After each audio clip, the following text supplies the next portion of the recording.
اچھی بات یہی ہوتی ہے کہ ہم ویسے جو ہے نا تھوڑے بہت سرکس کو خبر سمجھتے رہیں. جب بڑی بڑی خبریں اور اس قسم کی خبریں یکے بعد دیگرے ایک جگہ دوسری جگہ تیسری جگہ دنیا میں آپ کو نظر آتی ہیں تو وہ دنیا کے اس تغیر کی بات کرتا ہے, اس ٹربولنس کی بات کرتا ہے, اس اینارکی کی بات کرتا ہے, جو ہمیں اینارکی شاید بہت بڑا لفظ ہے لیکن ایک سرٹنلی ایک ٹربولنٹ ورلڈ کی بات کرتا ہے, اور یہ اس کا ایک کڑی ہے. اور یہ خبریں جو ہیں کوئی آئسولیٹڈ بھی نہیں ہیں. آج کی جو ہم نے تصویریں دیکھی ہیں ڈھاکہ کی, وہ آپ کو یاد دلاتی ہیں تھوڑی دیر پہلے جو آپ نے سری لنکا میں تصویریں دیکھی, وہ آپ کو یاد دلاتی ہیں سڑکوں پہ جو غصہ آپ کو دنیا بھر کے مختلف کونوں پہ مختلف حوالوں سے نظر آتا ہے, کئی بار ہماری اپنی سڑکوں پہ بھی نظر آتا ہے. تو یہ جو ہے I think it is one more piece جو ایک گلوبل جگسا پزل ہے. دوسری میری گزارش یہ ہوگی کہ ایک اگر مجھے آپ اجازت دیں, آئی ڈونٹ تھنک کہ یہ کوئی اتنی اچانک آ گئی. یہ ایسا نہیں ہے کہ 3 ہفتے پہلے سب کچھ ٹھیک. وہ کیا شعر ہے کہ آسماں کرتا ہے پرورش برسوں, حادثہ ایک دم نہیں ہوتا. یہ والا جو حادثہ ہے یہ کئی سالوں کا حادثہ ہے, کئی سالوں کا ایک غصہ ہے جو ابل رہا تھا, اور جو بنگلہ دیش کو دیکھ رہے تھے وہ یقیناً جو آپ نے بات کی وہ درست ہے کہ بنگلہ دیش میں ایک ریلیٹیو اکنامک امپروومنٹ تھی. ہمیں اس لیے وہ کھاتی تھی کہ شاید ہماری جو ڈاؤن ورڈ ٹرینڈ تھا اس سے وہ کمپیئر کرتے ہوئے, لیکن یہ لاوا کئی عرصے سے آ رہا تھا اور ان کے پچھلے 2 ٹرم سے آ رہا تھا. خصوصاً جو ان کا ایک آمرانہ ایٹیٹیوڈ تھا اپنے جو اوپوننٹس ہیں ان کے ساتھ, چاہے وہ خالدہ ضیاء کے ساتھ ہو, چاہے وہ نوبیل ونر محمد یونس کے ساتھ ہو, چاہے ان کا جو خاندان ہے اس کا انٹروژن جو تھا پالیٹکس میں خصوصاً ان کے بیٹے کا, تو یہ چیز ابل رہی تھی. اور کچھ دنوں تک تو اب پتہ لگ گیا تھا کہ کچھ نہ کچھ ہوگا, بٹ آئی ول سے کہ یہ نہیں خیال تھا کہ یہ ہوگا, کیونکہ جو ہوا اور جس طریقے سے ہوا اور جس جلدی سے ہوا, that is very very important. اور آخری ایک حدہ سے جملہ صرف یہ کہ ان اے وے جو مظاہرے ہو رہے تھے جو نوجوانوں کا غصہ تھا, اور یاد رہے کہ یہ نوجوانوں کا غصہ ہے جس کی وجہ سے ہوا, وہ جو ایشو تھا وہ تو 2-4 دن پہلے سالو تقریباً ہو گیا تھا. سپریم کورٹ نے اس کو ریورس بھی کر لیا تھا. اور یہ اس بات کا آپ کو اندیہ دیتا ہے کہ جب کسی مسئلے پہ لاوا اٹھتا ہے تو وہ مسئلہ جو ہے صرف پھر اس کو حل کرنے سے کام نہیں چلتا, آپ کو دیکھنا ہوتا ہے کہ لاوے کے پیچھے کون سے محرک ہے. پروفیسر ڈاکٹر عادل نجم صاحب ہمارے ساتھ موجود رہے گا. ناظرین, بریک کے بعد یہ گفتگو جاری رکھتے ہیں. ویلکم بیک ناظرین. بنگلہ دیش کی وزیراعظم شیخ حسینہ واجد مستعفی ہو چکے ہیں اور بڑا تفصیلی پروگرام آج ہم ان پہ کر رہے ہیں. سینئر اینکر پرسن منیب فاروق اور امریکہ سے پروفیسر ڈاکٹر عادل نجم صاحب ہمارے ساتھ موجود ہیں. 15 سال سے جس جانب ڈاکٹر صاحب اشارہ کر رہے تھے کہ جس طرح ریپریشن ان کی رجیم تھی, اپوزیشن کو کچلنا, مخالفین کو کچلنا. Munib, thank you so much for joining us. میں آپ سے پاکستان کے کانٹیکسٹ میں بڑا سوال پوچھ رہا ہوں. آج سوشل میڈیا پر بھی اسی کو لے کر کافی بحث ہوئی. پی ٹی آئی والے کہہ رہے تھے دیکھو نا انقلاب جب آتا ہے تو خبردار ایسے بھی ہو سکتا ہے, لیکن سیگمنٹ آف دا سوسائٹی یہ بھی کہہ رہی ہے کہ جب ایسے معاملات آؤٹ آف کنٹرول ہو جاتے ہیں تو پھر کنٹرول صرف فوج کے پاس ہی جاتا ہے, جو آج ہم نے بنگلہ دیش میں دیکھا. اب جو پی ٹی آئی کہہ رہی ہے, جو یہ دوسرے لوگ کہہ رہے ہیں, تھوڑا سا آپ سے تجزیہ چاہیں گے کہ آپ کیا سمجھتے ہیں کہ کیا پاکستان میں ایسا کچھ ہو سکتا ہے, اس کے چانسز ہیں؟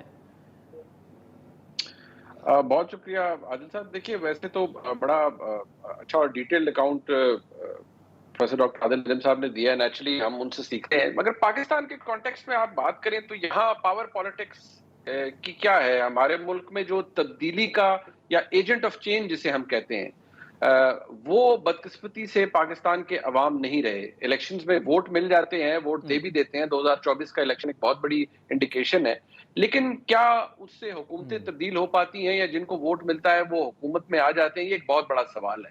پاکستان ایک نیشنل سیکیورٹی اسٹیٹ ہے. یہاں فوج کا جو فٹ پرنٹ ہے وہ بڑا اسٹرانگ ہے, ان کی اہمیت بہت زیادہ ہے. اور یہ بات آپ نے درست کی کہ جب معاملات خراب ہوتے ہیں تو فوج کے پاس آتے ہیں, تو یہاں تو معاملات آلریڈی بائی اینڈ لارج ہیں ہی پاکستان کی اسٹیبلشمنٹ کے پاس, پاکستان کی فوج کے پاس. اگر آپ ویسے دیکھیں تو اوور آل ایک ڈسلوژنمنٹ ضرور موجود ہے, خاص طور پر تحریک انصاف کے ووٹر کے اندر کہ 2024 کے انتخابات کے نتائج متنازع تھے, سو ایشوز ہیں. گورنمنٹ جو اس وقت انکمبنٹ ہے وہ پاپولر گورنمنٹ نہیں ہے, اس کے ہوور کر رہی ہے اس کے اوپر ایک بہت بڑا ایشو کہ وہ ان پاپولر گورنمنٹ ہے. وہ حکومت فوج کی لائی ہوئی حکومت ہے, وہ حکومت IMF سے ایک بہتر ڈیل نیگوشیٹ نہیں کر سکی، جو کہ گراؤنڈ ریالٹی بیسکلی یہ ہے کہ کوئی بھی حکومت ہو تو ہمارے معیشت کے حالات ایسے ہیں کہ وہ کوئی بھی ریلیف عوام کو پرووائڈ نہیں کر سکتی. آپ سستی بجلی اب نہیں دے سکتے ان دس ماڈرن ایج، اور آپ کے پاس اتنے ڈالرز تو ہے نہیں کہ آپ مزید بجلی کو سبسڈائز کر کے بیچیں گے. سو پریکٹیکل پرابلمز اپنی جگہ موجود ہیں.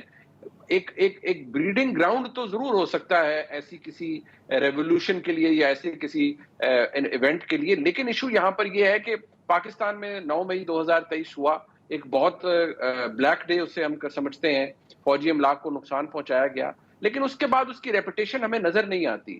اب بہت سے لوگوں نے وہ لوگ کہہ رہے ہیں دیکھیں جی گوادر کے اندر یہ ہو گیا، یہ پاکستان میں ہر جگہ ہو سکتا ہے.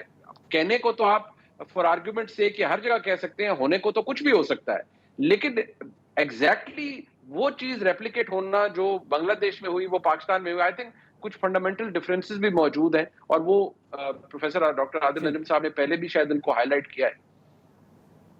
جی ڈاکٹر صاحب دوسرا یہ بتائیے گا کہ انڈیا دیکھیں اس سے پہلے جو نیپال کے الیکشن تھے ریزلٹس ہم نے دیکھ لیے، اب اس کے بعد بنگلہ دیش کا ایسے ہونا، کیا ریجنل پالیٹکس پہ اگر ہمیں تھوڑا سا آڈینس کو بھی اور ہمیں بھی جس طرح منیب نے بار بار کہا ہم آپ سے سیکھتے ہیں، کیا امپیکٹ ہوگا؟ اور اس کے بعد کیا حسینہ واجد کے کم بیک تو اوبویسلی پولیٹیشنز ہمیشہ کرتے ہیں اور حسینہ واجد نے بھی بار بار کیا، کیا ہو سکتا ہے فیوچر میں؟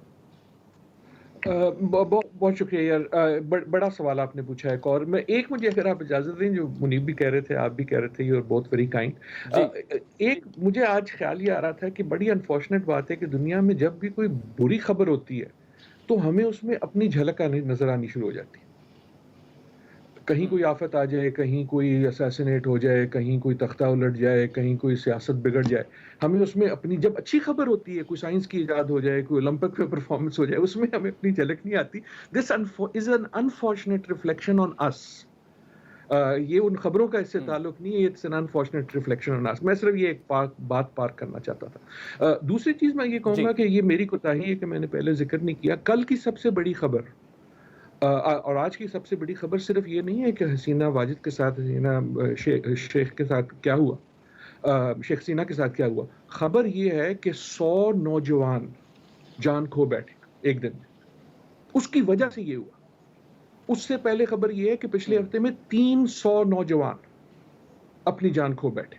سو let us also not forget کہ اس کا کانٹیکسٹ جو ہے، اور وہ کانٹیکسٹ ہے جس کے بارے میں میرے خیال میں باقی دنیا کو اور ہمیں بھی سوچنا چاہیے. جہاں تک مختصراً آپ کا سوال ہے بھارت کے بارے میں، اس بار میں یہ یقیناً کہوں گا کہ اس کا ریجن پہ بہت بڑا اثر پڑتا ہے. بنگلہ دیش اور شیخ حسینہ میرے خیال میں بھارت کے سب سے بڑے اور سب سے مضبوط ایلائی تھے ود ان دس ریجن، سب سے بہترین دوست تھے ود ان دس ریجن. یہ ہم نے دیکھا کہ جو بھارت سے گفتگو آ رہی ہے اس میں بھی ہم نے دیکھا ان کو اب یقیناً یہ فکر ہے کہ کیا جو بھی ڈسپنسیشن آتی ہے، فوجی ہے یا دوسری ہو، وہ اسی قسم کی دوستی اور اسی قسم کی قربت ہوگی ان کی بھارت کے ساتھ یا نہیں. اس کے علاوہ اگر آپ دیکھیں جیسے عموماً ہوا ہے، بھارت کے ارد گرد جتنے ممالک ہیں اس سے اس کے تعلقات میں کسی نہ کسی قسم کی پرابلمس ہیں. پاکستان کے ساتھ تو ہیں ہی ہیں، لیکن شری لنکا ہو، چاہے وہ نیپال ہو، چاہے وہ آج کل بھوٹان ہو، تو ان دیٹ سینس یہ یقیناً ایک ریجنلی امپورٹنٹ، ریجنل جو بیلنس آف پاور یا جو ایک بھارت کا ایک فٹ پرنٹ ہے اس پہ اس کا اثر پڑتا ہے. ٹھیک، بہت شکریہ منیب. فاروق صاحب آخر میں مجھے بتائیے گا، مختصراً ٹائم بڑا کم رہ گیا میرے پاس، DGI کی پریسر اور اس کے بعد ہم اس پہ تفصیلی گفتگو بھی کریں گے. وہ بڑا انہوں نے کیٹیگوریکلی کہا کہ ہم پیچھے بالکل نہیں ہٹے 9 مئی والے معاملے پہ، اور ذمہ داران سے نمٹنا ہم جانتے بھی ہیں. اور اس سے ریفلیکشن کیا آپ کو یہی ہوئی کہ جو PTI بار بار مذاکرات کا کہہ رہی ہے فوج سے، وہ آف دا ریکارڈ تو ہمیں پتہ ہے، لیکن شاید آج آن دا ریکارڈ بھی کلیئر ہو گئی ہے کہ کوئی مذاکرات اور نہ وہ کوئی اس میں وہ لینا دینا چاہتے ہیں؟ جی عادل صاحب، یہ پرسیپشن ضرور بنایا گیا تھا، لیکن میرا نہیں خیال اس پرسیپشن کے اندر کوئی حقیقت ہے. یہ میں تو یہ کہوں گا کیونکہ پاکستان کا سیاسی ماحول ایسا ہے، اسے بدقسمتی کہوں گا اگر پاکستان میں ایک سیاسی جماعت کو کبھی انتشاری ٹولے کے طور پر ایڈریس کیا جائے، کبھی مافیا کہہ کر ایڈریس کیا جائے. یہ کوئی حوصلہ افزا بات تو نہیں ہے، لیکن بدقسمتی سے پاکستان تحریک انصاف اور عمران خان صاحب آج وہیں کھڑے ہیں جہاں وہ پچھلے سال کھڑے تھے. اور 7 مئی 2024 کو بھی جو جو تھا صدق کے دل سے معافی والا بات آج بھی وہی موجود ہے. میں حیران ہوتا ہوں جب میں سنتا ہوں لوگوں کو کہ وہ تجزیہ دیتے ہیں. کوئی کہتا ہے جی بریگیڈیئر صاحب چلے گئے عمران خان صاحب سے نیگوشیٹ کرنے, کوئی کہتے ہیں جی عمران خان صاحب سے پتہ نہیں کتنی دفعہ عمران خان صاحب کو آفر ہو چکی ہے مذاکرات کی. تو ان چیزوں پر حیرانی ضرور ہوتی ہے, لیکن آن گراؤنڈ تو ایسا کچھ نظر نہیں آتا کہ جس سے کوئی تصفیہ یا کوئی back door dialogue Pakistan Tehreek Insaf سے ہو رہا ہو. ٹھیک. منیب فاروق, پروفیسر ڈاکٹر عادل نجم صاحب, thank you so much for joining us. ناظرین وقت چار کا, جس کے بعد پیپلز پارٹی کے سینئر رہنما قمر زمان قاہرہ صاحب ہمیں جوائن کریں گے ہمارے ساتھ. ویلکم بیک ناظرین. D G I S P R نے ایک بار پھر واضح کیا کہ 9 مئی کے حوالے سے فوج کے موقف میں کوئی تبدیلی نہ آئی ہے, نہ آئے گی. لیفٹیننٹ جنرل احمد شریف کے مطابق پاک فوج کے افسران اور جوان اس ملک کی اشرافیہ نہیں.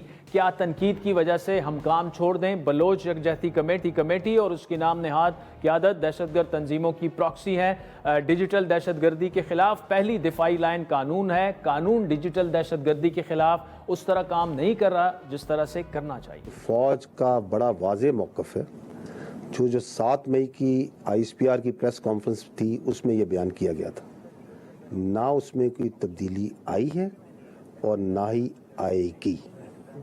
انفارچونیٹلی آپ کے سامنے ہے کہ جو جھوٹ ہے, پروپیگنڈا ہے, میڈیا میں بھی کسی حد تک, لیکن بہت حد تک سوشل میڈیا میں, لیکن قانون اس کے اگینسٹ اپنا رستہ اس طرح نہیں بنا رہا جس طرح اس کو بنانا چاہیے. ناظرین یہ تو یہ معاملہ تھا. اس کے علاوہ سیاسی معاملات بھی اگر ڈسکس کر لیں کہ تحریک انصاف نے انڈیا یہ دیا ہے کہ شاید وہ سیاسی جماعتوں کے ساتھ بھی مذاکرات کے لیے تیار ہیں. تفصیلی گفتگو کریں گے. پیپلز پارٹی کے سینئر رہنما جناب قمر زمان قاہرہ صاحب ہمارے ساتھ موجود ہے. قاہرہ صاحب, D G I S P R نے ایک بار پھر واضح کیا, ہم نے ان کا شارٹ چلایا 9 مئی کے حوالے سے, کہ کسی صورت وہ کسی ذمہ دار کو نہیں چھوڑیں گے. یہ وہ معاملہ ہے جسے عمران خان صاحب فالس فلیگ آپریشن قرار دے چکے ہیں. پھر درمیان میں پی ٹی آئی نے شوشہ یہ چھوڑا کہ وہ فوج سے مذاکرات کے لیے بھی تیار ہیں, وہ اپنا نمائندہ مقرر کریں. آج کی پریس کانفرنس سے یہ جھلک رہا ہے کہ فوج کوئی نہ بات سننے کو تیار ہے نہ مذاکرات کے لیے تیار. دیکھیے, ایک ادارے کے طور پہ فوج جس طرح چیزوں کو محسوس کر رہی ہے کسی فرد کے ساتھ ریلیشن شپ نہیں ہے. سیاسی اداروں کے اوپر, پارلیمان کے اوپر, یا پارلیمان نہ صحیح حکومت کے اوپر, وزیر اعظم, وزراء یا باقی صوبائی حکومتوں کے اوپر اعتراض مخالفین کرتے رہتے ہیں, ذاتی حملے بھی کرتے رہتے ہیں, جائز ناجائز باتیں بھی ہوتی رہتی ہیں, لیکن وہ ٹالریٹ ہوتی ہیں. کیا عدلیہ کے بارے میں اس طرح کی گفتگو کی جا سکتی ہے؟ عدلیہ کے پاس اپنا اختیار ہے کہ وہ آپ کو کال کر کے, سمن کر کے آپ کو کنٹیمپٹ نوٹس دے سکتی ہے. یہاں فوج کے پاس یہ پوزیشن نہیں ہوتی. ادارے کے اوپر ہونے والے جس طرح کے اٹیک تھے, جس طرح انہوں نے پہلے دن سے لیا ہے, ان سے اس سے مختلف رویے کی توقع کرنا میرے خیال میں ان حالات کے اندر جتنا ٹینس ہوا ہے یہ پاسبل نہیں ہے. اس لیے کہ ان پہ انٹرنل پریشر بھی ہے, اور یہ بات بھی درست ہے کہ بہرحال آپ اپنے اداروں کی ایک سیکرٹری بنا کے چل رہے ہوتے ہیں, ان کے رول کے اوپر آپ کو اعتراض ہو سکتے ہیں, اس میں مداخلت پہ اعتراض ہو سکتے ہیں, لیکن افراد کے خلاف باتیں ہو سکتی ہیں. لیکن آپ ادارے کے اوپر میں محصول ادارہ اگر اٹیک کریں تو پھر وہ جو سمبلزم ہے وہ جیسے کہتے ہیں نا ریڈ لائن ہے, تو ان کے لیے وہ ریڈ لائن ہے, اس لیے کہ ان کے پاس اور کوئی ذریعہ نہیں ہے. یہی بات اگر سیاستدانوں کے بارے میں ہوتی تو بڑے آسانی سے آپ بھی کہہ رہے ہوتے, میں بھی کہہ رہا ہوتا کہ جی جائیں عدالت میں جا کے باتیں کر لیں, کسی کے خلاف کیس کر لیں, آپ اس کا سیاسی جواب دے لیں. اور نہ سیاسی جواب دیتی ہے, نہ جا کے مقدمے درج کراتی ہے, بلکہ پھر ان کے اپنے دکھ تو بہرحال ہیں. اس وقت جو کچھ قانون کے مطابق اور ایک اسپیشل قانون بنایا گیا یا بنا ہوا تھا, اسی کے تحت یہ کیسز درج ہوئے ہیں. تکلیف دہ بات ہے, یہ کوئی آسم قدم نہیں ہے, لیکن دوسرے فریق کو بھی اس سینسٹیوٹی کا ادراک ہونا چاہیے, اس کا احساس ہونا چاہیے, اور ان کو چاہیے کہ اس سینسٹیوٹی کے بارے میں وہ معذرت خواہی کریں, سوری کریں. اگر ایک فریق کہتا ہے کہ نہیں جو کچھ ہوا وہ ہم نے کیا ہی نہیں, جو ہوا وہ غلط کیا ہوا, بلکہ اس سے زیادہ تلخ باتیں آپ پہلے اپنے عملاً اپنے ہاتھوں اور پاؤں سے کیا, اب اپنی زبان سے کر رہے ہیں, اب آپ سوشل میڈیا کے ذریعے کر رہے ہیں, تو یہ ایک آن گوئنگ آن سلاٹ ہے. اس کو روکنا یا اس کو درست کرنا اور ماضی کے رویے پہ کم از کم ندامت کا اظہار کرنا یہ تو ایک ضروری عمل ہے نا کسی طرف سافٹ. ویسے کچھ اندیا تحریک انصاف نے دیا ہے کہ شاید وہ بڑی جماعتوں سے مذاکرات کے لیے اب راضی ہونے کے لیے تیار ہے. اگر ایسا ہے تو کیا نون لیگ اور پیپلز پارٹی ان کے ابھی بھی مذاکرات کے لیے تیار ہے؟ پہلی بات تو یہ ہے کہ سیاست میں نے کہ ڈائلاگ کے ذریعے چلتی ہے, جمہوریت مکالمے کے ذریعے چلتی ہے. مکالمہ کر کے آپ رستے پیدا کرتے ہیں. ہم اور مسلم لیگ بڑے مخالف تھے, الٹیمیٹلی ہم آپس میں بیٹھے, ہم نے چارٹر آف ڈیموکریسی کیا, ہم نے کچھ رولز طے کیے. آج بھی ہم آپس میں لڑ رہے ہوتے ہیں, آپس میں اختلاف کر رہے ہوتے ہیں. ہم تو 2018 سے کہہ رہے ہیں, 2022 میں بھی کہتے رہے, اب بھی کہہ رہے ہیں, لیکن اس کے جواب میں سوائے گالیوں کے اور مغلظات کے اور کچھ نہیں ہے. اور وہ پہلے دن سے کہہ رہے ہیں کہ جناب میں ان سے ڈائلاگ نہیں کروں گا جب ان کے خلاف فوج ڈائلاگ کرے. نیچرلی ڈائلاگ نہیں کرے. وہ چاہتے ہیں کہ فوج کو ڈائلاگ کا اگر انگیج ہو, جو کہ نہیں ہوگی, اگر انگیج ہو تو مہر لگ جائے نا کہ فوج سیاسی مداخلت کر رہی ہے. لہٰذا وہ فوج کو امبیرس کرنا چاہتے ہیں. آج بھی ان کے ہاتھ صاف نہیں ہے. پرنسپلی ڈائلاگ رستہ ہونا چاہیے, لیکن میں اب ذاتی طور پہ میری جماعت کا نہیں مجھے پتا, ذاتی طور پہ میں اس لیول پہ پہنچا ہوا ہوں کہ اگر میرے پاس میں فیصلہ کرنا ہو تو میں خان صاحب کو کہوں گی تھینک یو ویری مچ, آپ نے جتنی تذلیل کرنی تھی کر لی. یہ جو ایک انوکھے لاڈلے کا ماحول ہے کہ اگر آپ بھی ذرا دیکھیں نا سوال, آپ یہ سوال صرف آپ نہیں کر رہے, ہر اینکر کر رہا ہے کہ جی اگر عمران خان صاحب مان جائیں تو کیا آپ کا بات کریں. اس کا مطلب ہے کہ وہ لاڈلا ہے نا, وہ بات کرے گا تو باقی کرے گا. تو گالیاں بھی دے گا تو ہم کہیں گے کہ نہیں, اور اگر ہم کہتے ہیں کہ نہیں میرا تو بس چلے تو میں کہوں گی کہ آپ کہیں thank you very much, no dialogue, آپ نے جو کرنا ہے کرو, پھر دیکھ لیا جائے گا. اب ایک طرف سے گالیاں دی جا رہی ہیں, ایک طرف سے انتہائی مظاہرہ ہوا, اور دوسری طرف سے ذمہ داری کا مظاہرہ کیا جا رہا ہے. ہمارے کارکن بھی ڈپریس ہوتے ہیں, لوگ بھی کہتے ہیں کہ یہ کیا رویہ ہے, لیکن پھر بھی ہم اپنی ذمہ داری کو سمجھتے ہوئے کر رہے ہیں. اینی ہاؤ یہ میرا ذاتی خیال تھا, ڈائلاگ کا عمل ہونا چاہیے, اور میری جماعت تمام تلخیوں کے باوجود ڈائلاگ. اچھا چلیں یہ بتائیں, اگر واقعی ڈائلاگ ہو جاتا ہے سیاسی جماعتوں میں اور اس کا فیصلہ یہ نکلتا ہے کہ اثر نو الیکشن کرواتے ہیں, یہ ممکن ہے؟ اس وقت ابھی تک تو جو شور ہے وہ ہے فیڈرل گورنمنٹ کا. فیڈرل گورنمنٹ میں وہ کہہ رہے ہیں جی ہمارا الیکشن چوری ہوا ہے, ابھی ڈٹرمن نہیں ہے. ان کا کلیم ہے کہ جی ہماری تو 70 سیٹیں, ہماری 60 سیٹیں چھینی گئی, فلاں ہوا. اس کی سرٹینمنٹ کہاں سے ہوگی؟ وہ فورم جو ہے وہ الیکشن کمیشن ہے, وہ ٹریبونل ہے, اور وہ سپریم کورٹ ہے. دو فورم یعنی الیکشن کمیشن کو اور الیکشن کمیشن اور جو ٹریبونل ہے اس کو تو وہ کہہ چکے ہیں کہ ہم نہیں مانتے.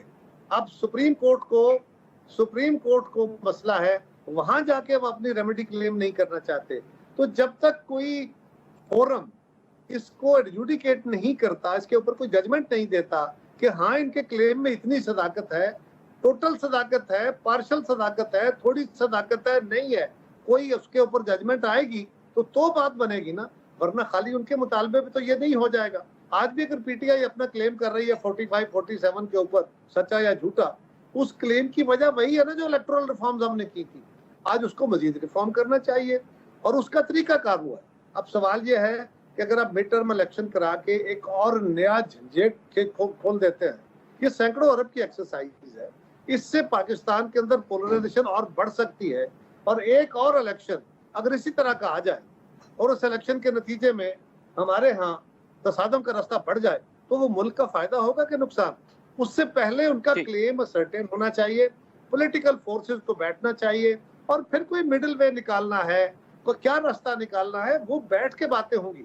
یہ جو پری کنڈیشنز ہوتا ہے نا کہ پہلے یہ کرو تو ہم بیٹھیں گے, پہلے یہ کرو, ہمارا مینڈیٹ واپس کرو, ہمارا یہ کرو, ہماری سیٹیں دو. بھائی جو چیزیں آپ کلیم کر رہے ہیں دوسری طرف سے بھی کچھ کلیمز ہیں, تو آئے بیٹھ کے بات کر لیتے ہیں, وہی ڈائلاگ ہوگا. وہ ڈائلاگ نہیں کرنا چاہتے, وہ کہتے ہیں پہلے ہمارے مطالبے مانو, اس کے بعد ڈائلاگ. اس کے بعد کیا کرتے ہیں وہ ہمارے پنجابی میں کہتے ہیں نا کہ اچھا آج بنگلہ دیش کی وزیراعظم شیخ حسینہ واجد کو مستعفی ہونا پڑا, جلا وطن ہو گئیں, 300 سے زیادہ لوگ مر چکے ہیں, طالب علم سڑکوں پر ہیں. 15 سالوں سے ان کی ڈکٹیٹرشپ تھی, اور ہم نے آج دیکھا وہاں کے مناظر کے شیخ مجیب الرحمان کے مجسمے تک گر چکے ہیں. ہماری سیاسی جماعتوں کے لیے اس میں کیا سبق ہے کارا صاحب؟ دیکھیے بنگال اور ہم دو مختلف جہان ہیں. ہم مسلمان ہیں وہ مسلمان ہیں, ہم مسلم اکثریت کا علاقہ ہے, وہ بھی مسلم اکثریت کا علاقہ ہے. اس کے علاوہ ہمارا کچھ کامن نہیں ہے. ہم کچھ عرصے کے لیے اکٹھے ایک ریاست کے طور پر چلنے کی کوشش کی, وہ جیسے چلا وہ بھی آپ کو پتا ہے کہ ہر آنے والا دن اور سال جو ہے ہماری بریاں اور ہمارے اندر جو فالٹ لائنز تھی ان کو وہ واضح کرتا جا رہا تھا. لیکن بنگال کے لوگ کبھی بھی سپریمیسی اس طرح نہیں مانتے.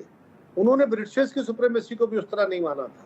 انہوں نے بنگال کے اندر جو مغلوں کی سپریمیسی اس کو بھی اس طرح نہیں مانا تھا. وہ اپنے سیلف رول کی طرف رہتے ہیں, اور وہاں پہ یہ پہلی دفعہ نہیں ہوا. مجیب الرحمان اپنے لوگوں کے ہاتھوں, جو کہ اپنی قوم کا بابا تھا, اپنی قوم کا بابا قوم تھا, ان کی آزادی حاصل کرنے والا لیڈر تھا, اور بلا شبہ بڑا ذہین اور بہت بڑا لیڈر تھا.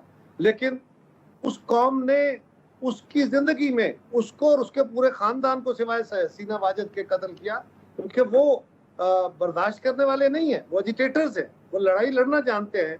سو انہوں نے یہ جبر برداشت کیا, وہ لڑتے رہے, کوششیں کرتے رہے. قمر زمان کائرہ صاحب, thank you so much for joining. وقت ہوئے چاہتا ہے ایک بریک کا, جس کے بعد آپ کو لندن لیے چلیں گے, جہاں مظاہرے ہو رہے ہیں برطانیہ میں, اور وہاں پر 20 لاکھ کم از کم وہ ہیں پاکستانی ہیں, اور لاکھوں مسلمان وہاں پر رہتے ہیں, اور مسلمانوں کو ٹارگٹ بنایا جا رہا ہے. وہاں پر کیا سچویشن ہے, ثقلین امام سے تفصیلی گفتگو کریں گے. ویلکم بیک ناظرین. برطانیہ کے شہر ساؤتھ پورٹ میں ایک بے بنیاد افواہ پھیلنے کے بعد 20 سے زائد شہروں میں شروع ہونے والے ہنگاموں میں پولیس اہلکاروں سمیت 200 سے زیادہ افراد زخمی ہو چکے ہیں, 150 سے زیادہ افراد گرفتار ہیں. حکومت نے فوج کو اب سے کچھ دیر پہلے تیار رہنے کا حکم دے دیا ہے. مشتعل افراد نے مختلف دکانوں, ہوٹلز, ریسٹورنٹس کو آگ لگا دی, سامان لوٹا جا رہا ہے. لیورپول کی بات کریں, برسٹل ہو, مانچسٹر ہو, بلیک پول ہو, بیلفاسٹ میں ہونے والے جو ہنگامے ہیں, اس دوران مسلمان آبادی کو چن کر نشانہ بنایا جا رہا ہے. پیر کے دن ساؤتھ پورٹ کے ایک مقامی ڈانس سکول میں بچوں کی ڈانس پرفارمنس کے دوران چھری کے وار سے 3 بچیاں ان کو قتل کر دیا گیا, جس کے بعد یہ افواہ پھیلا دی گئی کہ حملہ آور مسلمان ہے, اور اس نے وہ ایک امیگرنٹ تھا اور برطانیہ میں سیاسی پناہ لی تھی. اس افواہ کے بعد مشتعل جو افراد ہیں, جن میں زیادہ تر جو دائیں بازو کے ہیں, جو کہ ایکسٹریم ویوز رکھتے ہیں مسلمانوں کے خلاف, وہ سڑکوں پر نکل آئے, احتجاج شروع کر دیا, جو پرتشدد مظاہروں میں تبدیل ہوا. مشتعل مظاہرین نے مسلمانوں پر اور ان کی املاک پر حملے کرنے شروع کر دیے. 3 بچوں کے قتل کے الزام میں گرفتار 17 سالہ ملزم پر, جن پر قتل کا الزام جو ہے وہ عائد ہو چکا ہے. برطانوی پولیس نے ملزم کی کم عمری کے باعث اس کا نام ظاہر نہیں کیا. پولیس نے اس بات کی تصدیق کی ہے کہ ایک ملزم 17 سالہ نوجوان ہے, جس کو ساؤتھ پورٹ کے شمال میں لنکا شہر سے گرفتار کیا گیا. یہ نوجوان برطانیہ میں ہی پیدا ہوا, یعنی خبر یہ اڑائی گئی کہ وہ ایک مسلمان امیگرنٹ ہے. 2013 میں ساؤتھ پورٹ وہ منتقل ہوا. اس کے والدین کا تعلق روانڈا سے ہے, جو پہلے کارڈف میں رہتے رہے. برطانیہ کے سیکرٹری داخلہ کے مطابق جو بھی اس ناقابل قبول انتشار میں ملوث ہے, اسے نہ صرف قید کا سزا کا سامنا کرنا پڑے گا, بلکہ ان پر سفری پابندیاں بھی لگائی جائیں گی. لندن کی ممتاز صحافی جناب ثقلین امام صاحب سے. ثقلین امام صاحب, پہلے تو thank you so much for taking time out. Sir, یہ ایشو ہے کیا, کیوں اس طرح لگ رہا ہے کہ یہ آؤٹ آف کنٹرول ہوتا جا رہا ہے؟ برطانیہ, جہاں میں نے بھی کافی عرصہ گزارا, ٹھیک ہے یہ اکا دکا واقعات تو ہوتے تھے, لیکن وہاں ہمیں برداشت بھی کیا گیا, ہمیں مواقع بھی ملے, لیکن ایسا لگ رہا ہے کہ یہ سوسائٹی تو دوسری جانب بڑھ رہی ہے. دیکھیں, اس وقت جو بے قابو جو حالات نظر آ رہے ہیں, اس کے پیچھے صرف یہ واقعہ نہیں ہے, کیونکہ اس واقعے میں فی الحال تب یہ واضح ہو چکا ہے کہ ایک روانڈا کے والدین کے ہاں پیدا ہوا برطانوی شہری, جو برطانیہ ہی میں پیدا ہوا, اس نے یہ قتل کیے تھے. 17 سال کا وہ نوجوان, اور اس کا تعلق اس علاقے سے بھی نہیں جہاں پہ اس کی واردات اس نے کی ہے. وہ کارڈف سے تعلق رکھتا ہے, جو کہ مغربی جنوب کی طرف یا مغرب کے حصے کی طرف ہے, اور جبکہ جو ساؤتھ پورٹ یعنی مرسی سائڈ کے جو علاقہ ہے وہ نارتھ ویسٹ کی طرف یعنی شمال مغرب کی طرف کا علاقہ ہے. تو یہ وہاں پہ جا کے اس نے وہاں پہ ایسی واردات کی. اس کے کیا ذہنی مریض ہے یا کوئی کسی خاص وجہ تھی جو سے اس طرح خنجر لے کے بچوں کو مارنا شروع کر دیا, تو یہ تو ابھی سارے تحقیق ہوگی تو پتہ چلے گا. لیکن جو ایک افواہ جو پھیلی وہ یہ کہ یہ مسلمان ہے اور یہ امیگرنٹ ہے اور یہ اسائلم سیکر تھا, کہیں یہاں پہ آیا ہوا تھا, اور اس نے یہاں کے برطانیہ کے لوگوں کو مارنا شروع کر دیے, بچوں کو. اب فرض کیجئے اگر یہ کوئی پاکستانی بھی ہوتا یا مسلمان بھی ہوتا تو اس کا جواب یہ نہیں تھا کہ اس طرح کے ہنگامے شروع ہو جائے. کجا یہ کہ بالکل ایک جھوٹی خبر پر آپ نے یعنی یہاں کے لوگوں نے جو انتہا پسند دائیں بازو کے انتہا پسند جو لوگ ہیں انہوں نے حملے شروع کر دیے. تو یہ ایک تصویر یہ بتاتا ہے یعنی یہ دکھاتا ہے ہمیں یہ سارا ماحول کہ یہاں کے دائیں بازو کے جو عناصر ہیں وہ کافی ڈھیل حاصل کر چکے ہوئے ہیں, کافی جرت حاصل کر چکے ہوئے ہیں.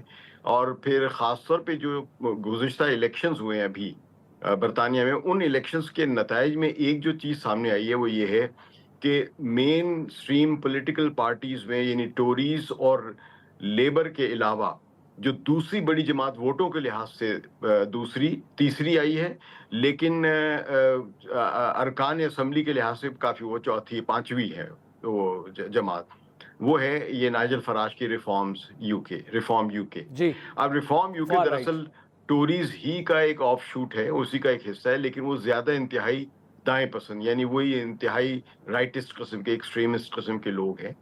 اور جو آپ کہہ رہے ہیں کہ جو ای ڈی ایل ہے یا اس قسم کی جو دوسری جماعتیں جو ہیں جو ان حملوں میں بڑے, یا ٹامی رابنسن وغیرہ جو ہیں اس قسم کے جو لوگ جو ہیں, یہ ایک اینڈریو ہے ان کا نام بھی آ رہا ہے, انہوں نے ٹویٹس بھی کی ہیں. یہ لوگ وہ ہیں جن کا اگر آپ الیکٹرل بیس اگر دیکھیں گے تو وہ ریفارم یو کے ہی میں ملے گا. اگرچہ ریفارم یو کے سربراہ نے مذمت کی ہے, اور لیکن اس طرح کی مذمت کی جس میں یہ نہیں کہا کہ یہ ہنگامے بہت غلط بات ہے, بلکہ انہوں نے کہا کہ جی حملہ آور جو تھا یہ کوئی ٹیرر ریلیٹڈ حملہ نہیں ہے, یعنی کہ ایک عام سا جرم ہے. سو ان اے وے یہ بھی طریقہ ہوتا ہے لوگوں کو ہلا شیری دینے کا. تو ایک ایسے ماحول میں جہاں پہ ہمت مل رہی ہے ان کو, پھر آپ کے سامنے کی بات ہے کہ ٹوری پارٹی جو تھی اس کی جو ایک اقتدار ختم ہونے سے پہلے کچھ عرصے تک جو ان کی وزیر داخلہ تھی سویلا بریورمن, وہ انہوں نے تو کھل کے بہت ساری مسلمانوں کے خلاف بیانات دیے اور پاکستانیوں کے بارے میں بہت نیگیٹو قسم کی, بہت ہی منفی قسم کے بیانات تھے. یہ تو ہے نا جو کھل کے آگے سامنے. اس طرح بہت سارا میڈیا کا بھی ایک حصہ ہے جو انتہا پسند رائٹسٹ لوگوں کے بیانات دیتا رہا ہے اور امیگریشن کو ہدف بناتا رہا ہے کہ امیگریشن کی وجہ سے حالات خراب ہو رہے ہیں. تو مطلب حالانکہ اصل حقائق جو ہے وہ یہاں کی اکنامک سچویشن ہے, تو اس پر کوئی توجہ زیادہ نہیں دی جا رہی کیونکہ اس پہ نہ ٹوریز دینا چاہتے ہیں نہ لیبر دینا چاہ رہے ہیں. تو لہٰذا ایک امیگریشن کا ایشو ہے جس کو آپ کہہ لیں کہ ہدف بنا کر اب امیگرینٹس کے خلاف باتیں ہو رہی ہیں اور ان کے خلاف اب یہ متشدد باتیں ہو رہی ہیں, حملے ہو رہے ہیں. ٹھیک, ثقلین امام صاحب بہت بہت شکریہ, لندن سے ہمارے ساتھ موجود ہیں. آج کے پروگرام پر فیڈ بیک ضرور دیجیے گا. ہمارا ٹویٹر ہینڈل ہے @عادل شاہ زیب. اجازت دیجیے, خدا حافظ.